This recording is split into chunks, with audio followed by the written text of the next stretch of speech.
നമസ്കാരം. National broadcasting news India news update. ഹരിയാനയിൽ നിന്നുള്ള ട്രാവൽ ബ്ലോഗറും സോഷ്യൽ മീഡിയ ഇൻഫ്ലുവൻസറുമായ ജ്യോതി മൽഹോത്രയെ സുരക്ഷാ ഏജൻസികൾ പാകിസ്ഥാനുമായുള്ള ചാരപ്രവർത്തന ആരോപണത്തിൽ അറസ്റ്റ് ചെയ്തു. ഇന്ത്യയുടെ സുരക്ഷയ്ക്ക് വിരുദ്ധമായ വിവരങ്ങൾ പാകിസ്ഥാൻ ഇന്റലിജൻസുമായി ഉദ്യോഗസ്ഥർക്കൊപ്പം പങ്കുവച്ചുവെന്നാണ് പോലീസ് ആരോപണം. ജ്യോതി സമൂഹ മാധ്യമങ്ങളുടെ വ്യത്യസ്ത സ്ഥലങ്ങളിൽ നിന്നുള്ള വീഡിയോകളും ബ്ലോഗുകളും പോസ്റ്റ് ചെയ്ത് നിരവധി ആളുകൾ ശ്രദ്ധ പിടിച്ചുപറ്റിയിരുന്നു. എന്നാൽ സമൂഹ മാധ്യമങ്ങളെയും സാങ്കേതിക മാധ്യമങ്ങളെയും ഉപയോഗിച്ച് ഭാരതത്തിലെ രഹസ്യ വിവരങ്ങൾ ശേഖരിച്ച് പാകിസ്ഥാനിലേക്ക് കൈമാറുകയായിരുന്നുവെന്ന് അന്വേഷണ സംഘങ്ങൾ കണ്ടെത്തി.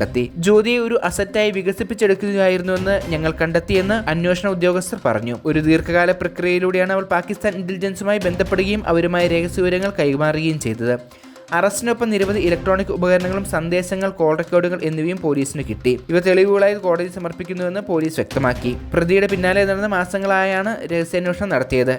നിരവധി മാസങ്ങളായി ജ്യോതിയുടെ ഓൺലൈൻ ആക്ടിവിറ്റികൾ നിരീക്ഷിക്കുകയായിരുന്നു. വിദേശ കോൾ ബന്ധങ്ങൾ, സംശയാസ്പദമായ സംഭാഷണങ്ങൾ, ആപ്പുകൾ വഴി കൂടിയുള്ള ആശയവിനിമയങ്ങൾ എന്നിവ അടിസ്ഥാനമാക്കിയാണ് നടപടി സ്വീകരിച്ചത്. ദേശീയ സുരക്ഷയെ ബാധിക്കുന്ന രീതിയിൽ ചില വിവരങ്ങൾ പാകിസ്ഥാനിലേക്ക് ചോർന്നു എന്ന് കണ്ടെത്തിയതായി ഉദ്യോഗസ്ഥർ പറഞ്ഞു.